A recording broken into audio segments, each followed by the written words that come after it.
Thank you for pressing start on episode 22 of Underplayed, KZUM's indie video game podcast. Today, we recap and reflect on the games of Season 2 and take a look ahead by planning our featured game roster for Season 3.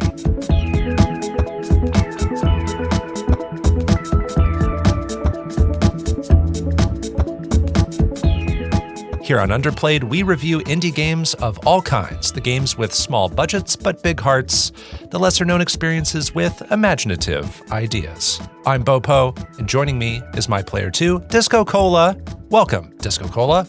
Thank you, Bopo. How are you today? I'm doing super fine. We are at the end of Season 2. It is our finale episode. Hey, we did it. We stinking made it, bro. We did.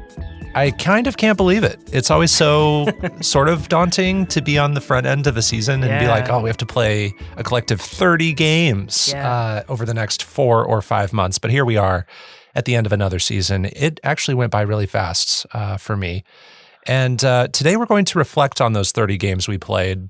We're going to give some quasi-awards, do some rankings, and then we're going to talk about what games we want to feature for our upcoming Season 3. So we have a very long list of games. It's huge now. That are eligible to be featured games, and it's actually at a very nice, crisp 100 games. No way. Our list is 100 games long. Exactly. We didn't plan that.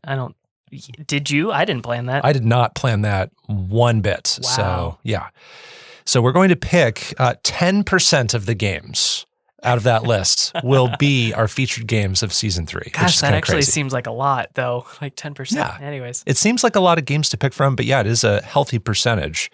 So before we go into part 1 of this episode, I just want to ask, how do you feel after Season 2? And what are you looking forward to doing in our little break we take between seasons? I feel like Season 2 went really well. Honestly, like we played a lot of games that, huge variety of games, which maybe wasn't quite as well met in the first season, but tons of variety here.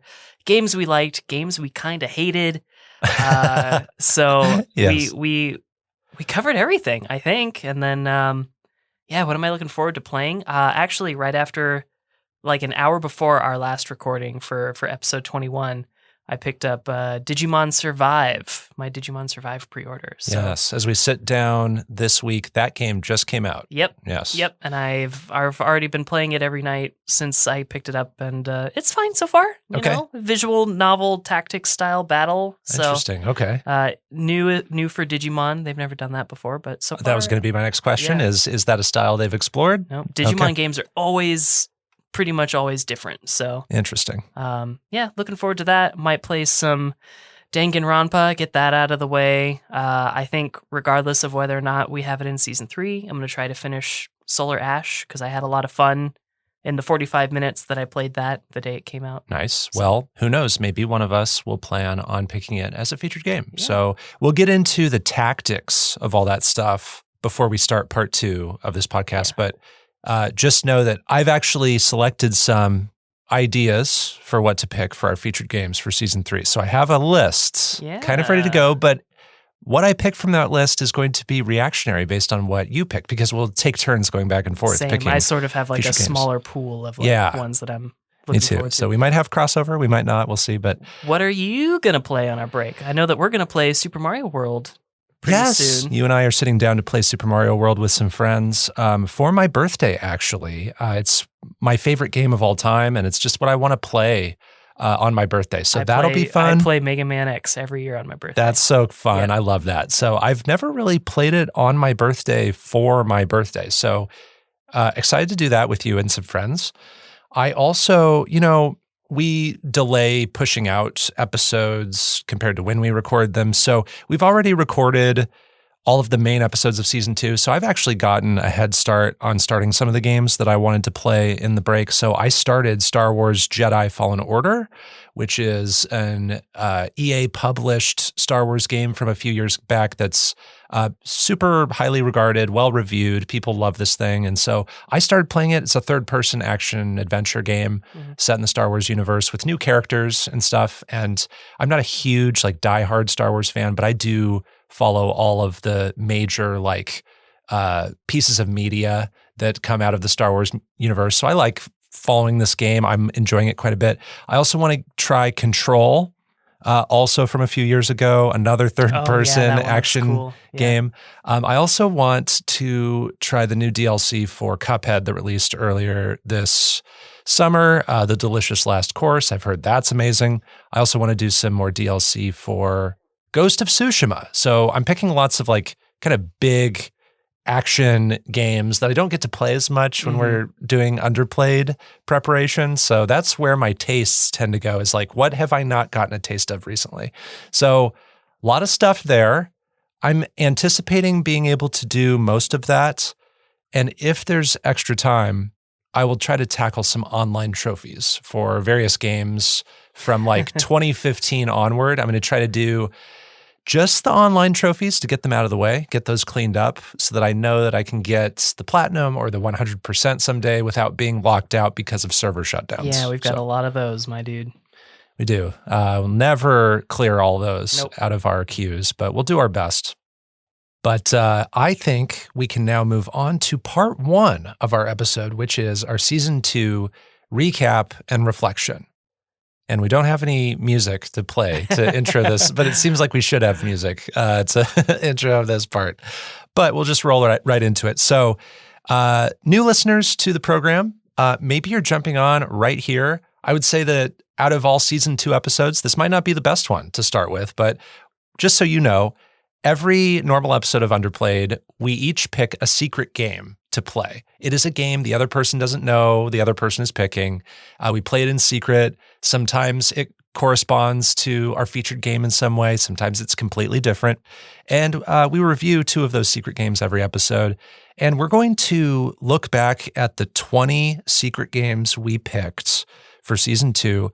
We're going to just talk about our superficial scores in this first part. So we're running down what each of our 10 secret games were, what our ratings were, and then we're going to observe, hey, what were the scores like? And what do we maybe regret score-wise? What would we rescore any games if we were to rescore them this moment? So DiscoCola, why don't you run down your 10 secret games from season 2 and what you scored each one. All right. In order, my first secret game is Bug Fables, The Everlasting Sapling. I gave that a 6. Second was Everybody's Gone to the Rapture. I gave that a 7.5. Creature in the Well was third. I gave that an 8. Subway Midnight was on the fourth, and I gave that a 6.5. Iconoclasts for episode 5 of season 2. I gave that a perfect 10. For episode 6, Creeks by Amanita Designs, I gave that a 7.5. Lost Ruins on episode 7, I gave that a 7. Treasures of the Aegean on episode 8, I gave that a 7.5. Wilmot's Warehouse on episode 9, I gave that a 7. And Slime Rancher on episode 10, and I gave that an 8 out of 10. I will run down my 10 secret games. Episode 12, aka season 2, episode 1, Golf Story. I rated that a 6.5. Episode 2 of season 2, Dear Esther Landmark Edition. I rated that one a 6.5 as well. The third episode, Grapple Dog. I rated that an 8. On season 2, episode 4, it was 1979 Revolution Black Friday. I rated that a 7. Episode 5 was Snaky Bus. I rated that a 5.5. Episode 6 was Cat Lateral Damage Re-Meowstered. I rated that a 6.5. Episode 7 was Teacup. I rated that a 7.5. Episode 8 was Aerial Knights Never Yield. I rated that a 7. Episode 9 was Replica. I rated that a 6. And episode 10 was Omno. I rated that an 8.5, which up to that point is the highest score I've awarded a secret game. I want to now just look at these scores. Is there anything that jumps out at you trend-wise, or are there any regrets you have about your scores? So I'm going to say, like, at least for me, not quite as much super beloved stuff in here. Like, sure, I gave a 10 in there for Iconoclasts, and your 8.5 Omno is a great score for you, for sure. But it's a lot of stuff that I don't really think stands out a ton, especially compared to some of the secret games I played in season 1. A lot of games I still think about pretty often. So, um, as far as regrets, I might bump Treasures of the Aegean and Creeks down about half a point. Okay. And I don't even really feel that strongly about doing that. So, otherwise, no regrets. How about yourself? I don't really have any regrets. I'm looking back through this, and I think if I made any adjustments, it would be, a point 0.5 up or down here or there. My highest rated ones were Omno and then Grapple Dog. The games are being awarded something 8 or more. So I definitely came away like very much enjoying those games and found something to enjoy with everything else. Nothing was scored lower than a 5.5. In season 1, I had a lot of low score games. I remember that. Yeah. I had to be pretty harsh on some of the ratings then, but I also had some pretty harsh experiences with those games. But here it was much more consistent, much more even. Now, I calculated our averages for our secret games. On average, I scored a 6.9 to my secret games. You scored a 7.5 on average. So we were both kind of close, and that's in that range where it's still positive. All of our scores in that overall positive range. I think my only score creeping into the lower half is with Snaky Bus. I gave that a 5.5. But other than that, we're in the 6s and 7s and above on the secret games. So we will talk more about those games in a moment when we start covering our quasi-awards, but I mostly just wanted to get the superficial scores out of the way and just let people know that when we do rankings, we might score certain things a little bit higher with those than compared to our numeric scores, and we're ignoring the numeric scores for our rankings because they're a very emotional decision based on how we feel at this moment as we sit down to record our season 2 finale. But first, we're going to break down our scores for the featured games. So I can just run down all of these for both of us. Episode 12, we had Hollow Knight Void Heart Edition. You rated it a 9.5. I rated it a perfect 10, my first 10 on Underplayed. Yeah, man. Episode 13, we had What Remains of Edith Finch. You rated it a 7.5. I rated it a 9. Episode 14, Death's Door, we both rated it a 9. Episode 15 was Doki Doki Literature Club Plus. You rated it a 9.5. I rated it a 6. Episode 16 was Celeste. You rated it a 9. I rated it a 9.5. Episode 17 was Kentucky Route Zero TV Edition. You rated it a 6.5. I rated it a 7.5. Episode 18 was Momodora Reverie Under the Moonlight. We both rated that an 8. Episode 19 was 12 Minutes. You rated it a 7. I gave it a 4.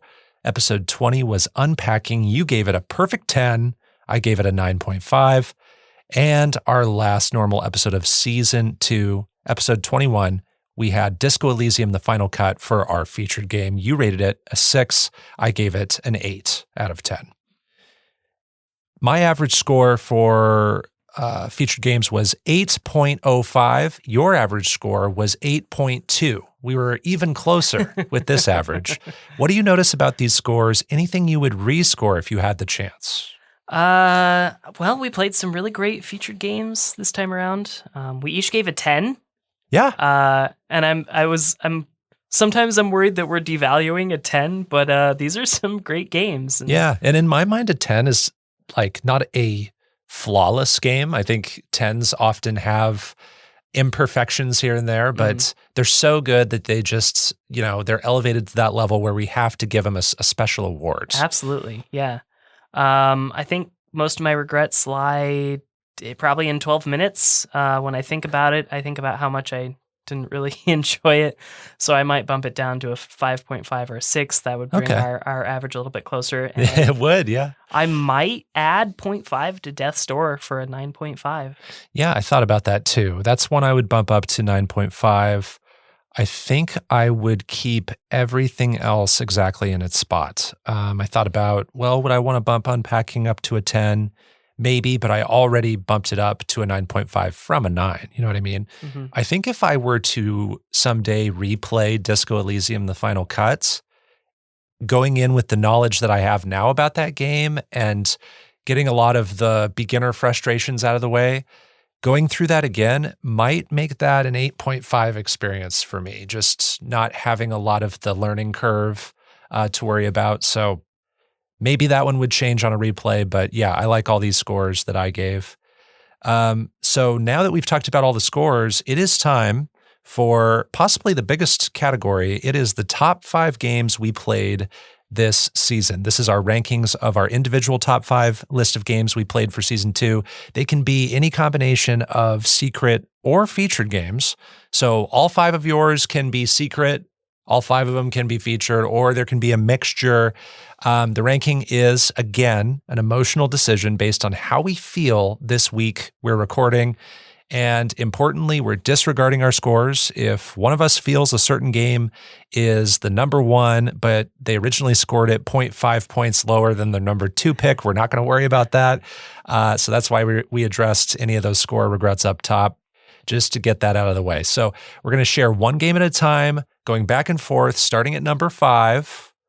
And for each top 5 game, feel free to share a little bit about what it accomplished for you, why it beats out other games, whether you've revisited it, how it's occupied your mind since we reviewed it. So, you know what? I will start. The list. Before you do, I just want to let you know that I have what I think are your top 5 written down here. Oh, I love that. Oh my gosh. So how do you want to do this? Do you want to say all 5 of those up top, or do you want to get through the list and then at the end you tell me how many you had right? How do you want to do that? How do you want to reveal that? Because I did not. And do you want me to do that for you? I mean, I didn't come prepared. I think it makes the most sense for you to reveal it, and then maybe I can reveal mine, and then I could say, Bopo, for you, I had such and such at number 5. And then I'll try to pick one for you, what I would have guessed as well. Well, but then maybe at the same time, what if that's the next one? What if what I picked for your number 5 is actually your number 4? That feels like that cheapens the reveal. It does kind of cheapen the reveal. Let's just save your list of what you think at the end. Yes. And we'll see how right you were. And I'm going to really quickly pick 5 that I think are your top 5. Okay. So, and you know what? Maybe we'll keep this in, but I'm going to do a little edit that I acknowledge right now.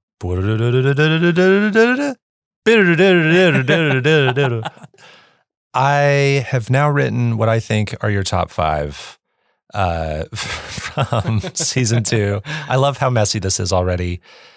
I'm going to start with my number 5 pick, and it is Omno.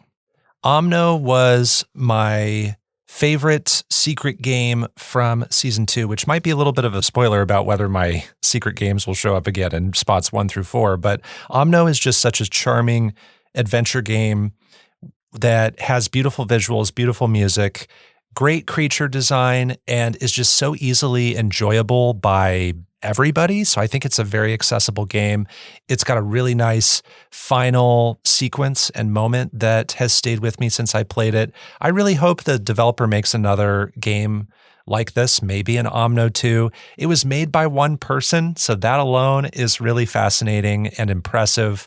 It's the game that I hope that you, DiscoCola, play someday from my list of secret games from season 2. So Omno is my number 5. All right. My number 5 is Celeste.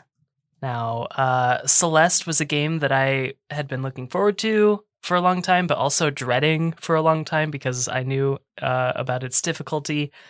But I found a lot of joy in the difficult parts of Celeste, which I didn't expect. And so just like playing those B-sides and finding myself just like really enraptured by the challenge was a surprise to me. So Celeste, my number 5.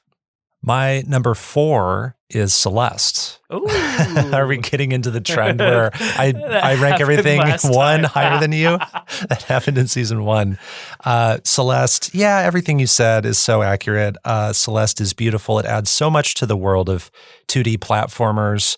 The music is great. I found myself really loving the B-side music this time. It was not my first time playing Celeste for this show, so I felt like it allowed me to pay attention to some of the aspects I didn't get to hone in on as much the first time I played several years back.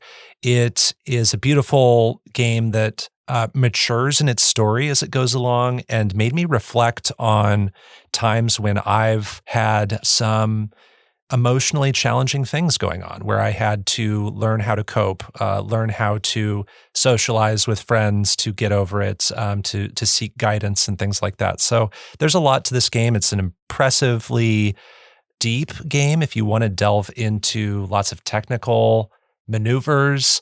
There's a speedrunning community that's fascinating behind this game. So there's a lot of content both within the game and outside the game when you're talking about Celeste. What's your number 4 pick? My number 4 pick is Slime Rancher. Wow, I did not expect that to be in your list, actually. Well, I guess that's not in your predicted list, huh? Yeah, spoilers. Yeah, Slime Rancher. It just, it's like, I'll talk about it at some point in this podcast, I think, but it's like, it tricks you into loving it if it's not something you're really going to love, and I fell for it. I'm a sucker. I love all the different slimes. Everything's so cute, and yeah, it's just, there's quite a few different ways you can play it too, so there's a lot there. Maybe too much at times, but I keep thinking about it, man. I keep thinking about it. Wow. Yeah, you said it kept drawing you back when you reviewed it. My number 3 game is Death's Door. Death's Door is such a fun game to play and to replay, and I'm glad I had the excuse to replay this to get the Platinum Trophy. The game has you do that infamous umbrella run, which you could do on your first try, but I didn't mind going back to this game and playing it a slightly different way. You know, I loved how you put it in our original review. You said it's got the Goldilocks effect going on. Everything is just right. I agree with that wholeheartedly. The combat is tuned perfectly. The pacing is tuned perfectly. The environments are just the right size most of the time. And the combat speed, the walking speed, the rolling speed, all that stuff is so great. The upgrades in that game feel super satisfying. You never go wrong spending your souls on any upgrade. They're all valuable and make you feel like you're making progress. It is an adventure game with lots of poignant moments, a lot of interesting folklore as well. So I loved Death's Door a lot, and it basically matched the expectations I had going in because of how much I had heard about it. So what's your number 3? My number 3 is Iconoclasts. This is a game I've played dozens of times and I've always loved. Usually games that I've played tons of times don't show up on my list, here when we do this, but I still had a lot of fun replaying it, in a fresh save file and finding all the different hidden items again. It's everything I love about a game. It's one of my favorite games of all. It's in my top 10, including non-indie games. So, yeah, it belongs on this list, and I put it at number 3. Yeah, I actually, not to spoil my predictions too much, but I wouldn't have been surprised if you put it even higher because you talked about how it was one of your favorite games. But glad you had the excuse of, the secret games to replay it for this show. My number 2 is Unpacking. Unpacking is a well-constructed game top to bottom. It has so many objects are rendered so beautifully in the game. It feels good to play. Even with a controller, running a cursor around feels so good. They tailored it so well. The presentation is so clean and kind and cozy. But you know what it also has? It has a story to it. You learn about this person for whom you're unpacking. You unpack all of these scenarios throughout all these years, and through both the environment you're in, and the things you're unpacking, you're silently learning about this person's life. And I recognized a lot of the life moments from that game in my own life and some new perspectives that don't match up with my own life. And this game has a level of representation that I think is really important in games that not a lot of games get the power to do. And somehow this game does all of that storytelling wordlessly, which I think is so fascinating. I loved unpacking. I recommend that game to basically anybody who's remotely interested in indie games. Your number two. My number 2 is Death's Door. Oh, nice. Everything you said, I love this game a lot. It's actually one of the first games that I thought of after Slime Rancher, of course. Once we finished Disco Elysium, I'm like, gosh, what do I play now? Like, what do I do? Yeah. And Death's Door was one I thought of. I'm like, oh, I could start a fresh file on Death's Door. That seems fun. Ultimately, it was like a day before Digimon came out anyway. But this game is really fun to play. It's one of those ones, games that ask you to collect items and you enjoy collecting those items. That's a good game in my book. And Death's Door is kind of like that. A little daunting sometimes when I get into the big waves of enemies that are very challenging, but usually worth it. And I feel so accomplished once I overcome every part of Death's Door. That's the game where I'm just super happy that we were so aligned on that game from this season. And it's so fun to listen back to that episode because there are some featured games like Doki Doki Literature Club or Disco Elysium or Kentucky Route Zero where we might not be completely aligned on like what we liked about it. But that one, we had alignment. We had agreement there. My number one game of season 2 is Hollow Knight Void Heart Edition. We played it super early and it stuck with me as my favorite game from the season. It's probably no surprise as it's the only game from the season I awarded a 10, but Hollow Knight, I don't know what to say that we didn't say in our review and that hasn't been said thousands of times all over planet Earth, but Hollow Knight is just a very impressively made game. It is massive. It has the quantity, sure, but it also has the quality in every single inch of that quantity. It has 15 different environments that make up this kingdom, and they're all fascinating. They all have bits of lore. They all have very fun character designs. There are lots of little optional stories you can explore too with the side characters, or you can just skip all of that and mainline the bosses, and you don't even have to fight every boss in the game. You also can have so much freedom with the order that you pick up upgrades, and it's sort of a go at your own pace adventure, or there's a way to speedrun it too, so there's a lot of ways to enjoy Hollow Knight, and it has great combat, great platforming, great exploration. Those are the 3 pillars that it masters.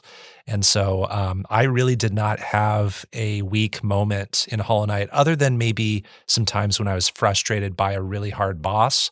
But those bosses were things that I overcame eventually, and I felt really rewarded. So yeah, I'm going to cherish Hollow Knight for the rest of my life. It is among some of my favorite games. I put it into my top 100 games overall list in my top 20 after I played it. So I hope that that's a testament to how much I loved it. Your number 1, DiscoCola. Yes, my number 1. I did omit Hollow Knight from this list. That doesn't mean I don't love the game. It's probably my 3rd favorite indie, maybe my 4th. But it is not my number 1 for this season. My number 1 goes to a great experience that I had with unpacking. Nice. Everything you said about unpacking, but I also had the rare opportunity to play an indie game with my wife, and I cherish that memory and playing that with her, and the music's great too. It just pixel art, great music, fun experience, a game that I was really looking forward to and building up in my head before it came out. Usually that comes at a disadvantage when it finally arrives, but I was not disappointed with unpacking. I had a lot of fun. So unpacking is my number 1 pick. That makes me so happy. And yeah, I think it's a special game. That's another one actually that met my expectations because of how many good things I had heard about it. And now I guess I want to know, were you right with your prediction of what my top five would be? Again, my top five were Omno at number 5, Celeste at number 4, Death's Door at number 3, Unpacking at number 2, and Hollow Knight Voidheart Edition at number 1. How'd you do? I had 3 of the games, but only one of them was in the correct spot. Okay. I had Omno at 5. I had What Remains of Edith Finch at 4.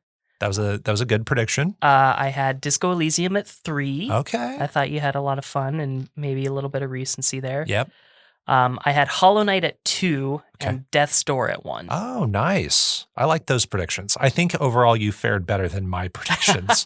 So in my list, I had 3 games, but not really in the right spots. So for your number 5, you had Celeste. For my prediction of your number 5, I had Doki Doki Literature Club Plus. Fair assumption. Simply because you scored that so high. Your number 4 was Slime Rancher. My prediction was Death's Door there, so you ended up ranking it 2 spots higher. Number 3 was Iconoclast for you, and I predicted Hollow Knight at that spot. Fair guess. Yep. Your number 2 was Death's Door. I predicted Unpacking. Very close. Yeah. Yeah, very close. And then your number 1 was Unpacking, and I predicted Iconoclasts, actually, because you said it's one of your favorite games. So I thought, oh, maybe you're going to give it that top award to give it some extra spotlight. I wasn't sure if you were even going to guess Iconoclasts after the Hyperlight Drifter thing from last season. Yeah, that's true. I guess you didn't say that you were going to do that with Iconoclast. I didn't, so. yeah. Yeah. All right. That was fun. I enjoyed that. Yes. Now we move on to Jealous Games. This is where we focus only on our secret games, and we each share a game the other person played this season and reviewed that we want to play or wish we had picked ourselves. So what was your Jealous game? I'm Omno, obviously. Yeah. No surprise. It was Grapple Dog. But for many weeks. Yeah, but Omno sounds like my total jam. So yeah, very easy choice there. Yeah, it was very easy to predict that. I have a Jealous game, and it might not be what you expect, but let's see. It is actually, now I know that Iconoclasts, you rated a 10, is one of your favorite games. I know. And I wouldn't mind playing that someday. That's not what I'm expecting you to say. What do you expect me to say? I'm guessing Creature in the Well. That's correct. Creature in the Well is because I've just kind of been on this kick of fun arcadey action games. I played a few of them for our season in our secret games. And this definitely seems like it fits in that broad umbrella of things. So I don't know. It's been on my radar for years and looks like it has a fairly easy platinum. It wasn't a perfect game to you by any stretch, but that's one that I would sit down over a couple days and play and probably have a lot of fun with. Yeah, I think you'll enjoy it. Yeah. Yeah. So now it's time for underrated games or games they don't get. This is where we don't have to have an entry if we really don't feel passionate about this, but the way this topic is interpreted can be incredibly subjective. We can each mention a game, secret or featured, from season 2 that's something along the lines of being misunderstood by others, having gamer or critic review scores we feel are too harsh, or just being quite literally underplayed and not enjoyed by enough people in a way that's heartbreaking. So did you have an underrated game or game they don't get? Yeah. I said it in the episode, but Iconoclasts. I think this game is near perfect, and I still stand by that. And it's beloved in general by the people who have played it, but just more people need to play it. Man, it's such a great game.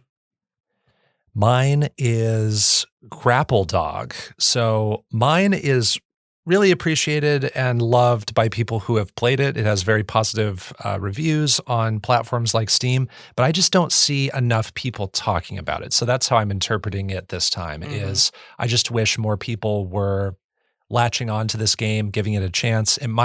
Some of that might have to do with the fact that it's only on, I think, PC and Switch. I hope it can get maybe a port to more platforms someday. But, I was looking on Steam. It only has like 150 reviews, which is an indicator that not many people have played the game. So that's just really unfortunate to me. But the game's lovingly made. It is super polished and clean and fun and cute. It's a great platformer. So I recommend Grapple Dog highly. And now we're going to move on to basically the inverse of that category, overrated games or games we don't get. And again, we don't have to have an entry here if we don't feel passionately about it, but we can interpret it very subjectively. We can each mention a game that is something along the lines of being overpraised by others, having review scores we feel are too generous, or just being overenjoyed by a lot of people and having this really big moment in sub-popular culture in a way that's like confusing or appalling even. So I'll start with this one. I actually did have an overrated game, and it is an easy pick for me. It's 12 minutes. 12 minutes, I gave a 4 out of 10. I actually think 12 minutes is a pretty offensive game, an irresponsible game in a number of ways, and one that story-wise was surprising and shocking in a way, but shocking for shock's sake, not necessarily in a way that had a meaningful payoff for me. So I was disappointed by the end of 12 minutes. I thought the destination of that game was a letdown. And there were things I enjoyed about it, but overall the experience is just not one I would want to have again. So that's why 12 minutes is my overrated game. Did you have an entry for this category? I think you're right on that. I didn't put it down because I thought that a lot of reviews were really low for it, but now that I'm Googling it, a lot of reviews are still pretty high for 12 minutes. It was nominated for Game Awards. I think it was Indie Game nominated, but yeah. What I did have down, which I feel bad about because the guys at Cardboard Computer seem great, but Kentucky Route Zero. I did like it a little bit more than Disco Elysium, and they do kind of like have a similar vibe. Yeah. But I think with Disco Elysium, there's a little bit of an expectation that the game isn't necessarily for everyone, whereas Kentucky Route doesn't feel like it has that sort of expectation. It feels like an art film, so by that nature alone, its appeal is going to be limited, and it plays similar to a choose-your-own-adventure, but is still largely linear. It's a lot like a walking sim and visual novel, but introduces so many threads, and most of them are just really short and fantastical experiences. I still stand by saying that it's one of the best depictions of income despair, but it didn't get to land that point as effectively as it could have by being just a little bit more straightforward. So I think Kentucky Route Zero is just a little bit overrated. I think that's fair. I don't think it's a game for everybody, but it does seem like most of the reviews and feedback I see about it online is just more universally positive than maybe Disco Elysium, because I think a lot of people recognize Disco Elysium is very much trying to do that CRPG thing, which is a genre that's recognized. Kentucky Route Zero is more experimental and kind of a newer feeling game genre-wise, but still it's not really, I guess I haven't seen as many negative things about that, but right. I think it's as divisive as probably Disco Elysium. Okay. But just people aren't willing to admit that for some reason. Now our biggest surprises. This is another one where it can be incredibly subjective, but we're looking at all the games we played. These are the qualities from them that were unexpected, and they can be positive surprises, neutral surprises, or negative surprises.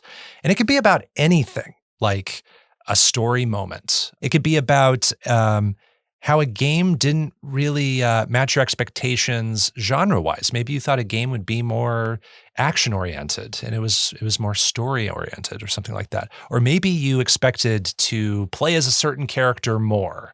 I have 5 surprises on my side. How many surprises did you write down? I also did 5 this time. Why don't you start with your first surprise? Okay, my first surprise is 12 minutes. The main twist was a massive surprise, and I even watched some like gameplay on Twitch before Underplayed was a thing. So that was a big surprise to me. My first surprise is, and it's kind of a meta thing, and it's a trend I noticed actually. Okay. How many games we played that referenced other games. Oh. Okay. So I actually wrote down all the examples. This is super fascinating. And this is roughly in order that we played them. And it runs across both secret and featured games. So What Remains of Edith Finch referenced The Unfinished Swan. Right. Death's Door referenced Titan Souls, or kind of tied into Titan Souls in a way. Snaky Bus, one of my secret games, referenced Cluster Truck, an indie game I've played. Creeks, which was one of your secret game, had references to Machinarium and possibly other Amanita design games. Mm-hmm. Replica, my second to last secret game, referenced Please Don't Touch Anything and the Stanley Parable. So that one had 2 references. And then just as kind of a bonus, Unpacking has a lot of video game cases you can organize, and they're references to actual video games, as well as DVD and Blu-ray cases. So there's like little references to like Jaws and other fun classic movies. So I was just astounded at how often that happened. A good like half dozen examples there. I wouldn't have thought to keep track. Yeah. So what's your next My surprise? next one is in What Remains of Edith Finch. I didn't know too much about the game going in, and I still think about some of the unexpected natures of the deaths of other Finches. And of course, I'm always thinking about the little girl, the first one, whose name I don't remember now. Yes. That was definitely a strange experience. Yes, there's some shocking things that happen in that game, death-wise, and they're all different, which is super fascinating to me, that you can see death after death after death, and each of them feels very new. Yeah. Yes. And sometimes ties into just thematically what those characters are about, too. My next surprise is how much I enjoyed the developer commentary in Dear Esther Landmark Edition. This was something I never would have done if it wasn't tied to a trophy, but to get 100%, I had to do a whole playthrough where I collected these pickups that played commentary from the lead writer, lead artist, and lead musician, I believe. And hearing these 3 talk back and forth, not only about their game, but just about their philosophy in game development in general, is, in my opinion, a superior experience to playing the actual game. And sitting there and listening to all of their commentaries actually multiplies the playthrough time, and yet I still enjoyed it more than the base game. Yeah, how much I enjoyed that. My next one is Wilmot's Warehouse. Just how quickly one can become overwhelmed playing Yes. Wilmot's Warehouse. It's a pretty unassuming looking game Yeah. at first. Lots of like a cute face. Yeah. Yeah. I thought it was going to be so relaxing, but you get about 110 items in the warehouse, and suddenly you're like, oh no, what do I do? Yes. And I did get to that point. I do want to update, actually, if I may, as Sure. an aside Sure. on Wilmot.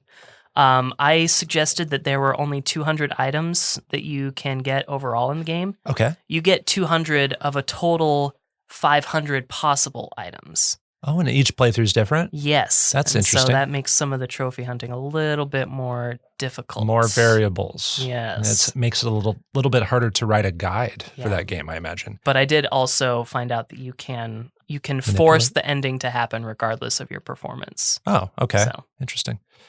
All right. My next surprise is, it's probably in your list, I don't know. The Weekend with Yuri in Doki Doki Literature Club Plus. I won't spoil what it is, but you spend a weekend doing something with the character Yuri, and it is so shocking. It is horrifying. I have the image of what it is seared in my mind. That's all I'm going to say. So. Did you notice that there's a certain color that changes as the weekend goes on? Yes. Okay. Yes, that's a little detail. That makes sense to me if Yeah. we're thinking about the same thing. It's a detail I wouldn't have thought anyone to think of in the development process, but so they did. Yep. What's your next one? My next surprise is Slime Rancher. I didn't expect to love this game as much as I do. Well, I don't love it, but I enjoy it. It's like an app game. It like tricks your brain. So I'm stuck. But yeah, that is my next surprise. I honestly wish I had that same experience when I played Slime Rancher. It just didn't get its hooks in me and actually kind of frustrated me. And I never got over that hump. Yeah, it's daunting to get to the point where like money isn't a limited resource, because when money's still like pretty limited, it can be very frustrating. Yeah, I just didn't get past that 3-hour mark or so where some things might become easier. So my next surprise is the degree in unpacking.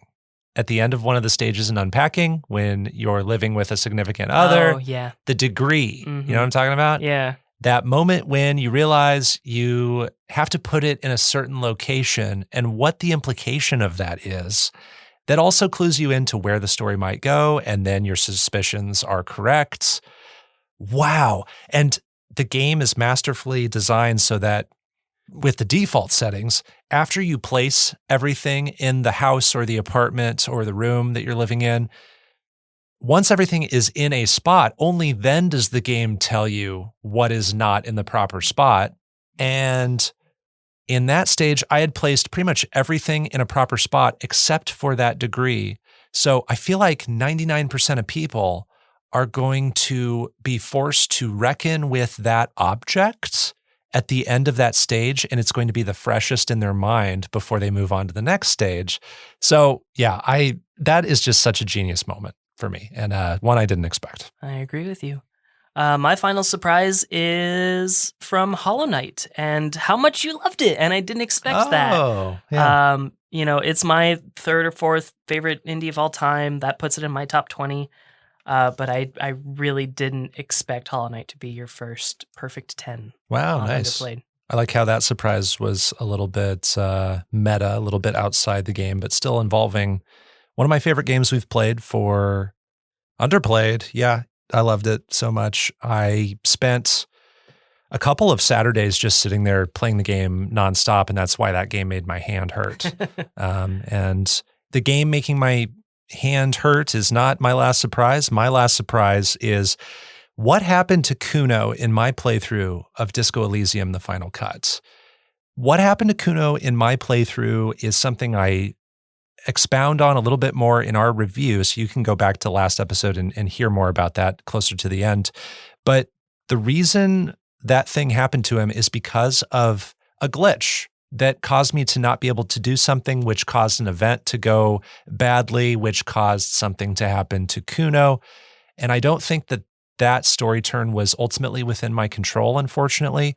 But I'm so glad in a way that glitch did happen, because otherwise I wouldn't have seen this super interesting story turn where my opinion on something in the game changed in a positive way. So what happened to Kuno is something that if you didn't experience it in your game, I recommend you look up a video about it just to see what it's like. Yeah, I plan to. Okay, yeah, you should. I'll try to find one maybe and send it to you. Now we move on to our favorite moments. This is, again, choose up to 5, selecting from all the games we played. List a few gaming moments that were our favorites. So a favorite story beat, a favorite combat encounter, a favorite item we might have used, a favorite challenge we surmounted, any kind of surprise or reveal that was really good. What was your first favorite moment? My first favorite moment is from Death's Door and finally finishing the Umbrella Run. I didn't have, too much of a terrible time up until the final boss. And I didn't have a terrible time fighting the final boss the first time, but in the Umbrella Run, I was stuck on him for an hour, and just that satisfying moment when that boss collapses to the ground and it's over. It's just such a sense of accomplishment washed over me. Nice. I agree. That is such a fascinating and fun run. My first favorite moment is the rap battle in Golf Story. I mentioned this super briefly in my review, and this could also probably count as a surprise, but I wanted to put it here because I don't think I've seen a better rap battle in fictional media, in any medium. It happens between an elderly person and a young person, and it happens at this spotless utopian golf course where all of these old people run the show. And these young punks are trying to encroach on their turf. So there's like this turf war going on. And the way they kind of settle it is through this rap battle. And it's an old guy and a young guy. And it's just comes out of nowhere. It's so goofy, but it's also really clever. And it made me sit there, even though I'm just reading the text because there's no spoken VO in that game, I thought the writing was really clever. So, KZUM puts together promos for every episode of podcasts, and your comments about the rap battle make it into that promo for that episode of Underplayed. It's kind of a shocking moment in the game, and it's also a shocking comment to hear in someone's review.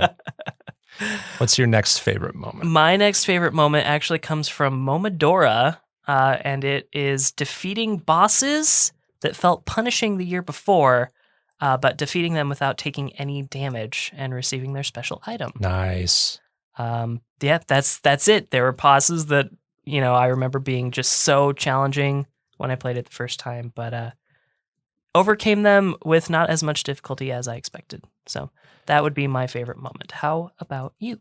My next favorite moment was fighting Traitor Lord alongside Cloth in Hollow Knight Voidheart Edition. So if you do the right kinds of steps with certain side characters, they show up in different places. And Cloth was one of my favorite examples of this. So I interacted with Cloth in all of the right spots, and then she showed up in the fight against Traitor Lord and hopped out of nowhere. And I thought this would just be a one-on-one battle. I start the battle and there she is and she goes, ha ha! And then I keep thinking about that, and it is so fun. And I know that it's because of what I did to get her there. Mm-hmm. And it's a great redemption for her. She's trying to prove her courage and her worth in that moment. So loved that fight. A lot. I agree. I think that's a cool thing. Got it the first time I played Hollow Knight, and now I avoid it every single time after. But yeah, I can see why. Super cool moment. My next one is in Celeste, fighting air quotes Battlein. I think that combat just feels so nice compared to other parts of the game. Also in Celeste, finding out that Madeline doesn't have a smartphone. I think about that all the time. I love it. Are these combined into one? Yeah. Okay. Yeah. I'm cheating. That's fine.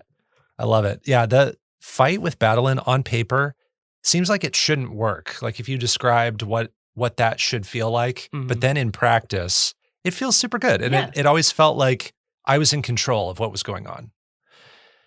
My next favorite moment is the last 2 minutes of Dear Esther Landmark Edition. The last sequence in Dear Esther is slow and feels super dark. And then the last 2 minutes happen, and it was, again, a surprising moment, but one that I think was a great conclusion to a game that kind of had its ups and downs with emotion. And so I'm glad it ended on kind of a high, hopeful note in a way, and one that did not resemble anything that I was expecting.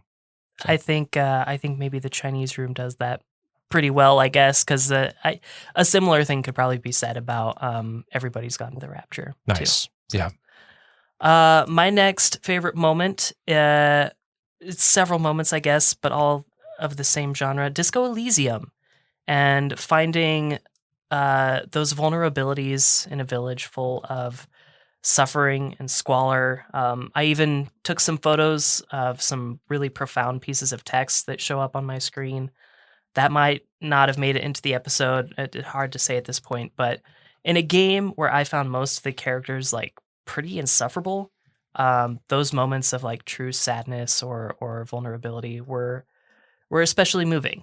So I would say finding those people in Disco Elysium. Yeah, the writing in Disco Elysium is beautiful, and sometimes it manifests in people revealing their true feelings. And I think about, the girl on the ice next to the tent. You mentioned a comment from her.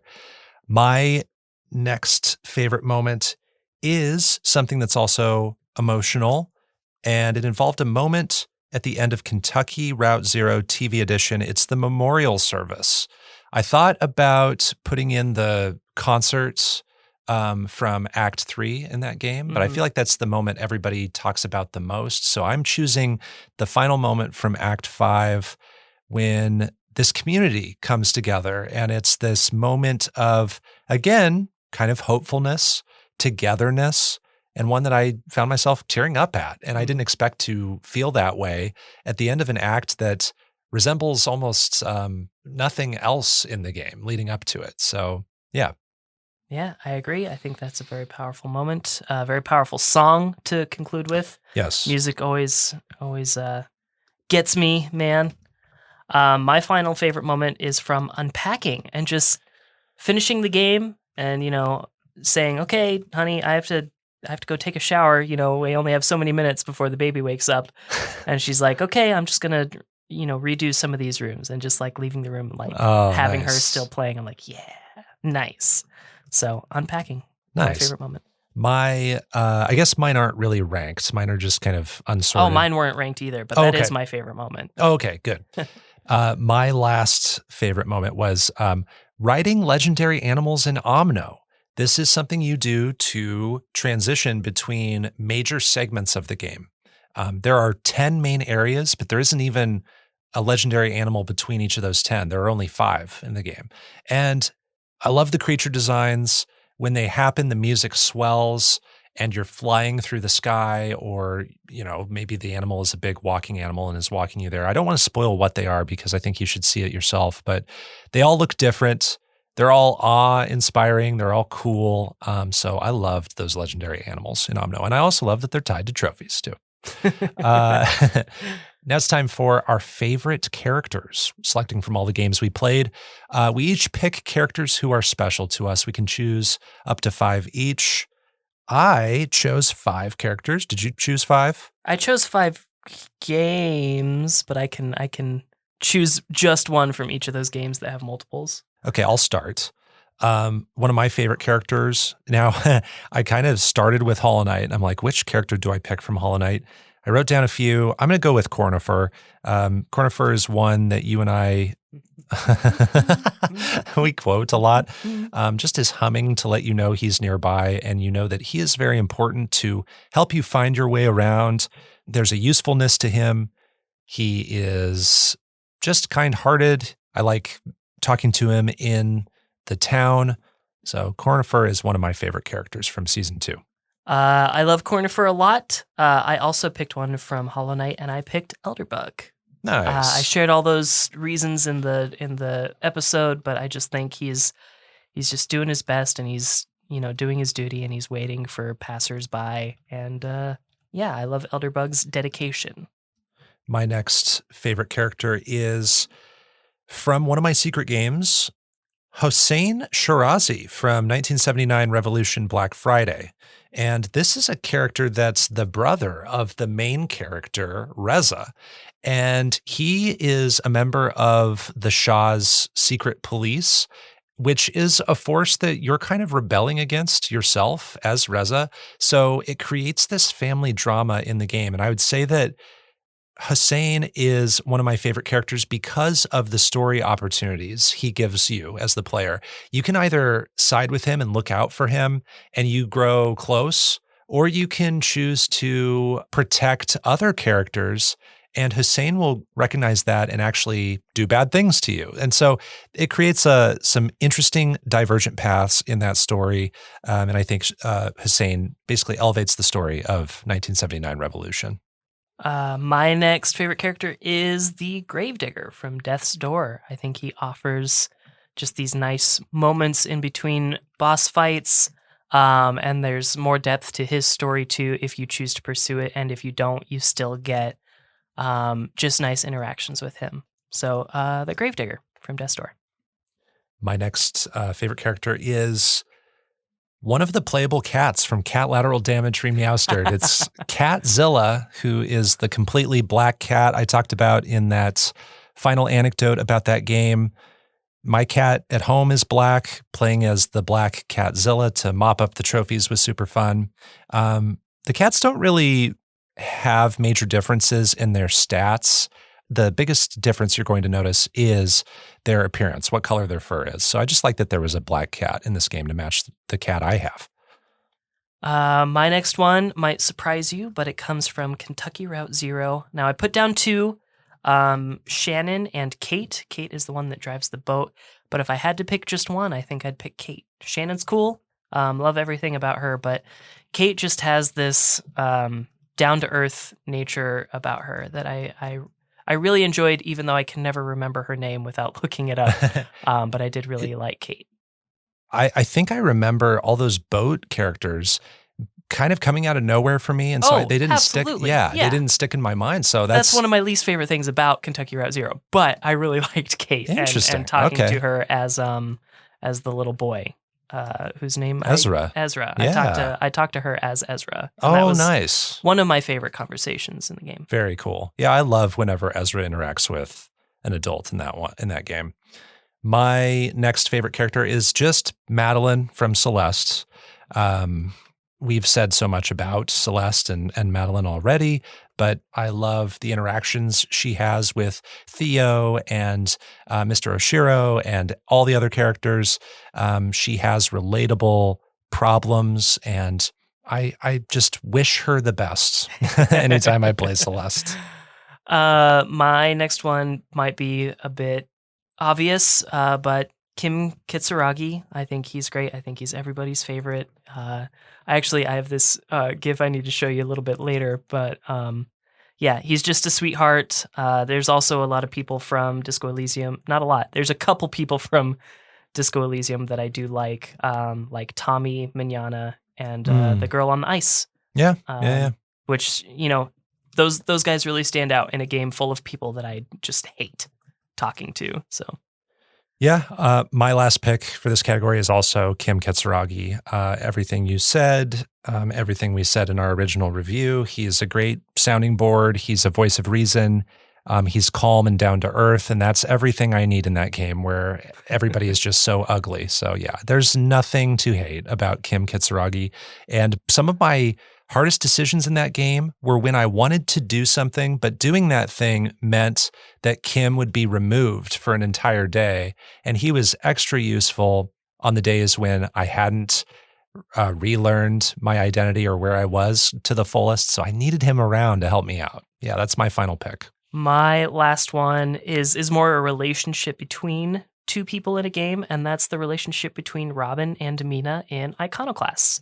Oh. I think that shows one of the more authentic just friendships, like nice. Most realistic and authentic friendships in a game that I've seen. So, and they're just mostly delightful characters anyways. So nice.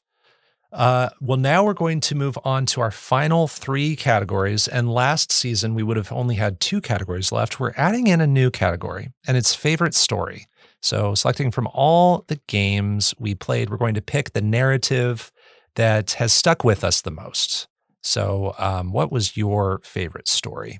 My favorite story is Iconoclasts. Spoilers, maybe, but there's a lot of events that lead to the collapse of a major organization, and the way some of it happens because of your party, and some of it happens in front of your party, and then some of it happens off screen. All of that together just makes for a really organic feeling turn of events. You're reminded that you and your team are only a cog. You're an important cog in this whole set of events. But not absolutely everything hinges on your actions, which I think is super cool. Very nice. My favorite story is Disco Elysium: The Final Cut. This is a game we talked about being unpredictable. The story goes to places that you really just can't even, if you were given 100 guesses or even 100 years, you wouldn't be able to write out some of the things that happen. And the story kind of reinforces how important the history is to this world. And you can really delve deep and get the full 6,000-year history of this world if you want. There's a lot there to chew on. Or you can just enjoy the game at more of a surface level and just the adventure that your detective is going on. So I like that you can kind of pick and choose what you value in this story, and that if you want to keep going, there is so much in this game. There are over 1 million words.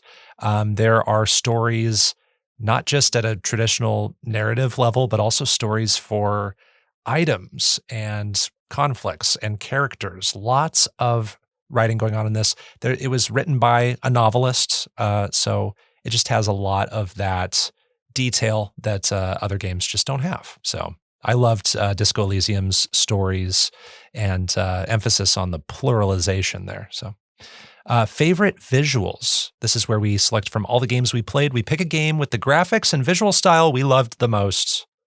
I'm going to start with this one. I'm going to pick Hollow Knight Voidheart Edition. I knew it. You knew it. One of the reasons I enjoyed this game so much is, for 40, 50 hours that I played, is because it was beautiful to look at. All of the 15 different environments have their own visual style and their own boss and enemy designs, and yet they all make sense in the same world. The game is brooding and dark and dangerous, and yet at the same time, we're looking at character models that on their own look really kind of cute and adorable a lot of the time. So there's a lot of emotion, a lot of darkness and lightness to how this game world looks. And I'm just so impressed that this game was made with such a small team and that they were able to make something so beautiful. So. Yeah, I agree with all of that. My pick might be a little bit more shallow, but I picked Iconoclasts. Yeah, there you go. I'm a sucker for pixel art, especially the 16-bit style. And on top of that, Konjac does some of my favorite pixel art that there is out there. He just manages to find a way to put his shading technique is so fascinating, and he puts so much character in the animations of characters, so much life in the animation of characters. So yeah, it's an easy pick for me. Iconoclasts, one of the reasons I always buy indie games, but that's one of the reasons I bought Iconoclasts. Sweet. In our final category, favorite soundscape, selecting from all the games we played, we each pick a game with our favorite sound. We can lean on music or sound design or voiceover performance with any kind of weight that we want. So my favorite soundscape is a game we haven't really mentioned yet. It's Aerial Knights Never Yield. Nice. The blend of R&B, hip hop, and funk in the soundtrack is the reason this game has so much of its style, and it's the reason why I enjoyed playing the game so much. So I can't deny that. It's a pretty simple explanation. I have gone back and re-listened to that soundtrack, so that's a testament to how much I love the music in Aerial Knights Never Yield. Excellent. Hollow Knight is my pick. I think the music in Hollow Knight is the toppest of top notch. The sound effects also do a lot for the combat and just make it that much more immersive. However, I do need to say that I have listened to the songs by the Bedquilt Ramblers like a billion times. From Kentucky Route Zero. Since we played Kentucky Route Zero. Yes. So if we're talking about pure minutes spent on music and sound, I would have to say Kentucky Route, but nice. That's a good honorable mention to say there. And that is the final category for part 1 of this episode, which is our season 2 recap and reflection. It was a great season. Thank you for joining me on season 2. And I'm looking forward to season 3, DiscoCola. And segue, we're going to plan the featured games for season 3 now in part 2 of this episode. yes. So here's where we would play another music track to transition. But this is going to be a messier part of the episode. Sorry. There you go. We got something in there. That's good.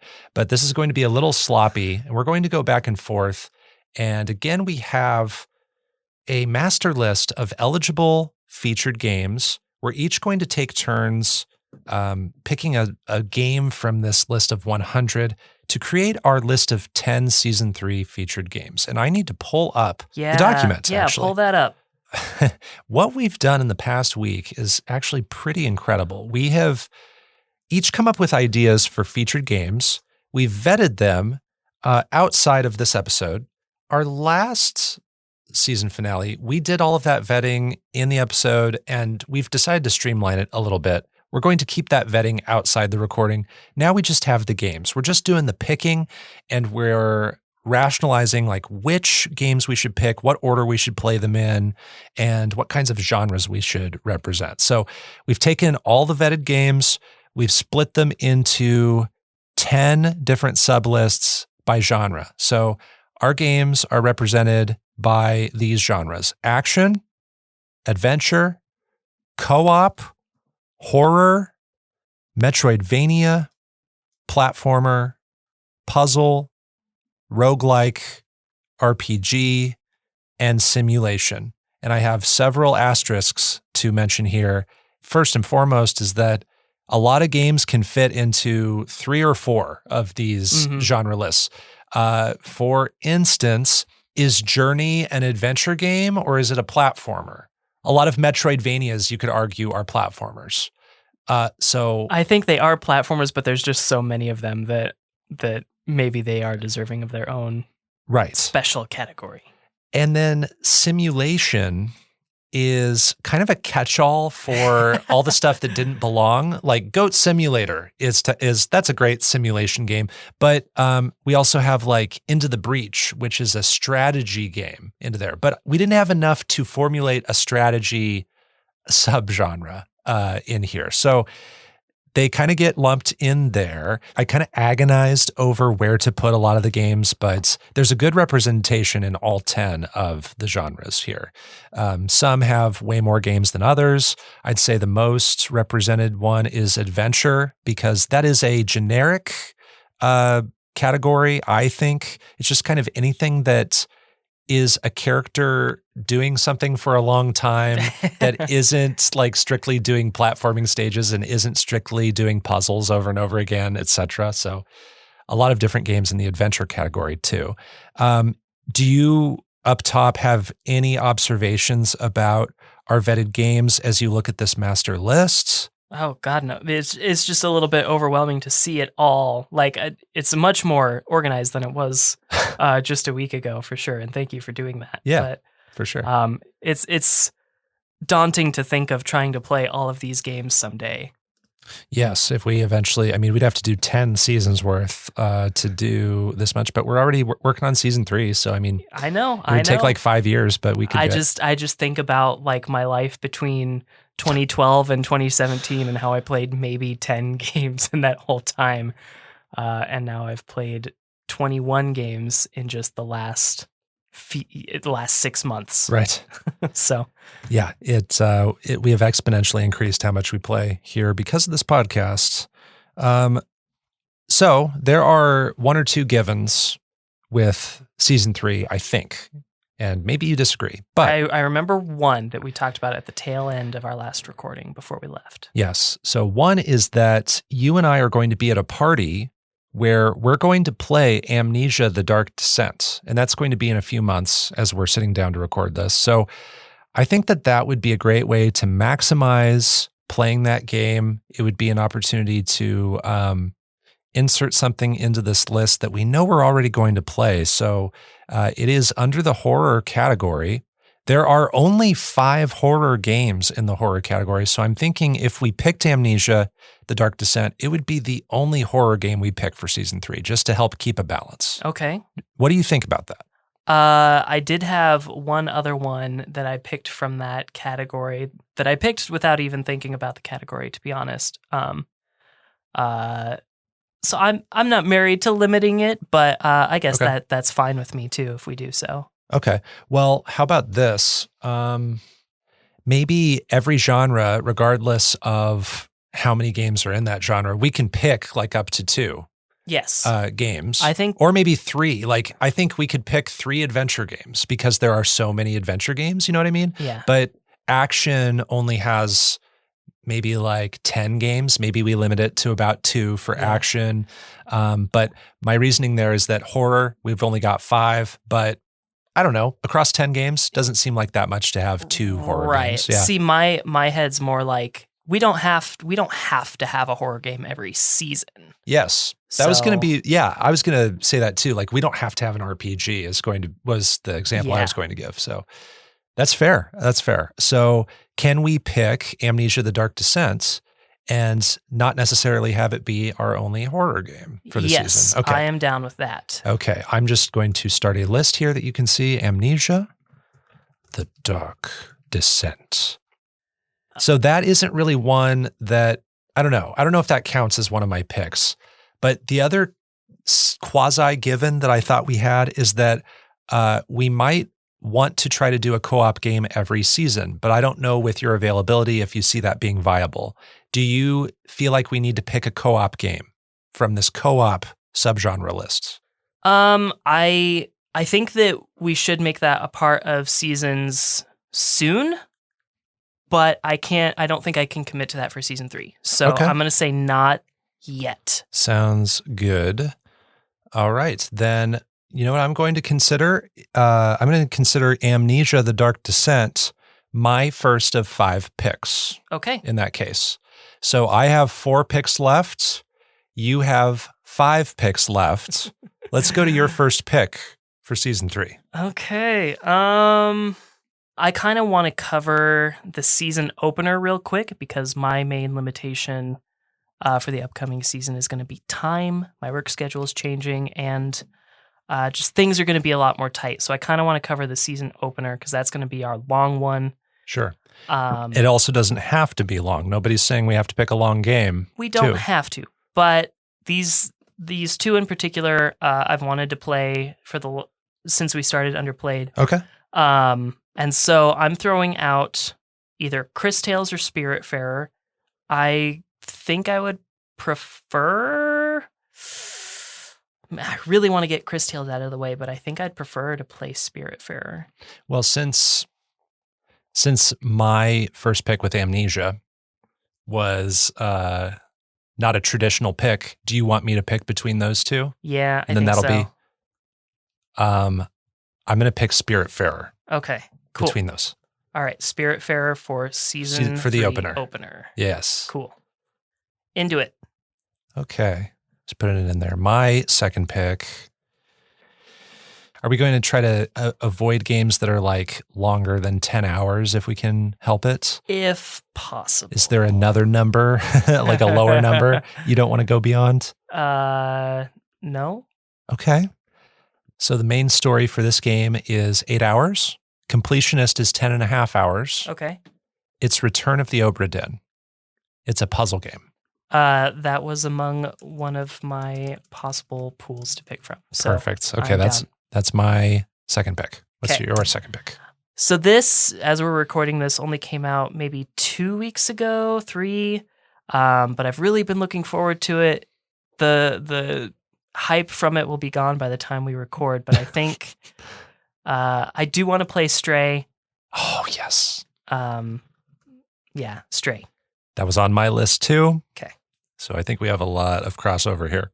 Love it.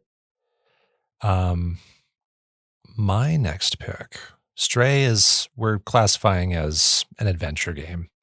So I'm going to see what, other than puzzle, adventure, horror, and simulation, I might want. And a short game that I know will please you that is more action-oriented but also music-oriented is Sayonara Wild Hearts. And this is one I have not played. I've always wanted to.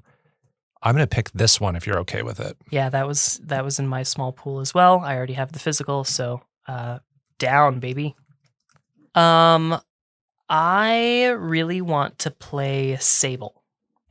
Okay. How are we doing on adventure games, by the way? We have one adventure game in Stray. You could argue that Amnesia is like a horror adventure game, maybe. Sayonara Wild Hearts might, one of its secondary genres might be adventure, but we only have one from the adventure category. Okay. Sable, I will also say, platform-wise, you're going to only be able to play that on PC unless it's on Switch. Oh, that's right. I forgot about that. So you might be limited on that one. Okay. Scrap that. I can't commit to that. Unless your PC can handle it, you think? I think it could, but I can't commit to just where my PC is located in my home. So I'm going to say not that this time, and I'm going to say Solar Ash if I can. You can. That actually wasn't one of my platformers that I picked ahead of time, but it would have been my third Okay. that I would have picked. Yeah, Solar Ash. I'm excited to play that. Yeah, I have no problem with that. I want to pick an adventure game. Okay. So this would be our second adventure game, technically. All right. It is only like a few hours long. It is playable on Windows and Nintendo Switch, and it's relatively inexpensive. I think the last time I looked, it was $10. Okay. And it's To the Moon. Okay. If you're okay with it, I'd like Yeah. to put it in the list. Okay. All right. Let's do it. It is one of the first games that made me cry. All right. That's all I'll say about it. Let's do this game that I've been putting off for years, Ukulele. Okay. From the platformer category. Okay. Yeah. I have played Ukulele myself, but it's been a few years. I have been putting that off for so long. Okay. So it's down to the last two picks. I have my last pick here.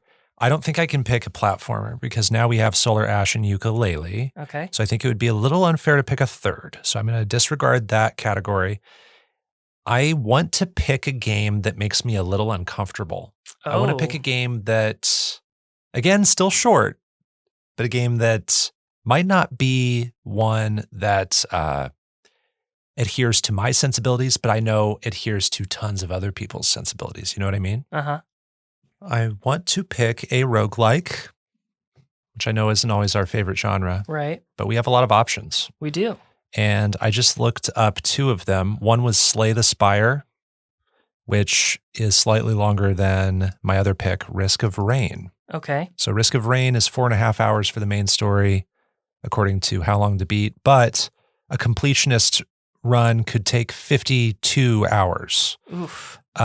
So I know that's a lot, but if you're just looking to play the story and get that done for the recording, that would be only 4.5 hours or so. But Slay the Spire is 11 hours.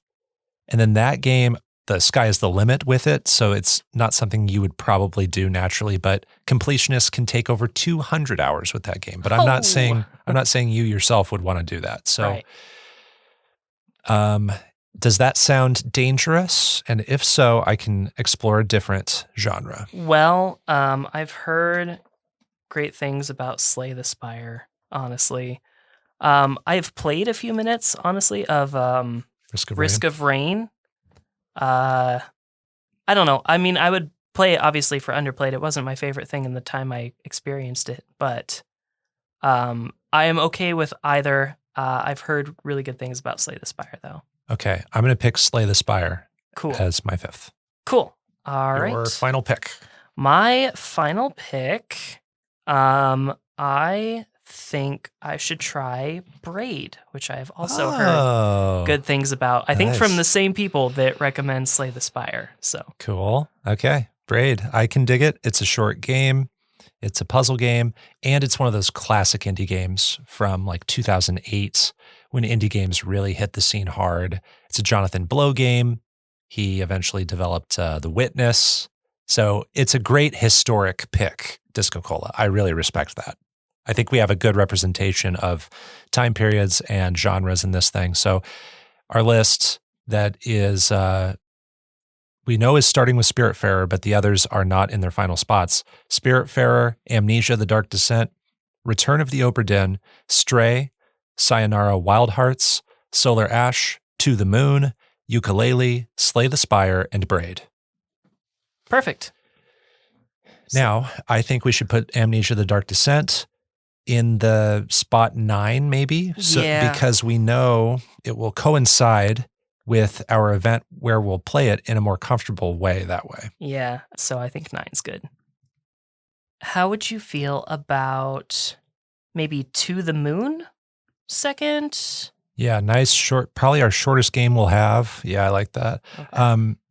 It does also feel like it could be a great like finale game, just in that it is a really emotionally resonant game, but I think it could go anywhere too. So I'll put it at 2. And then after that, we could get our Stray on. Yeah. for 3. Okay. Does that feel like a 3? I'd say either a 3 or a. I think that one would be worthy of a 10, just given the love that it's gotten right at release. But I think I want to play it earlier in the calendar year as possible, just to true. sooner understand all of the praise that it's getting. So I think I would rather put it at 3. Okay, that makes sense. So I stay somewhat current on that one. Okay. We have 2 platformers to place in Solar Ash and Yooka-Laylee, but Stray is kind of platformer-ish. So you could do, like, for number 4, it could be something that's not so platformy. We could do like Sayonara. Sayonara Wild Hearts. Yeah, I think that's a good 4. Okay.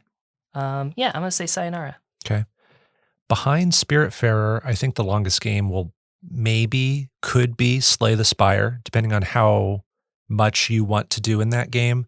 So it could resemble our episode 10s of season 1 and 2, where those were longer games with Outer Wilds and Disco Elysium. So we could put Slay the Spire at number 10, maybe. And if you ever have free time, you can kind of chip away at it leading up to episode 10. I think that would be the most convenient thing.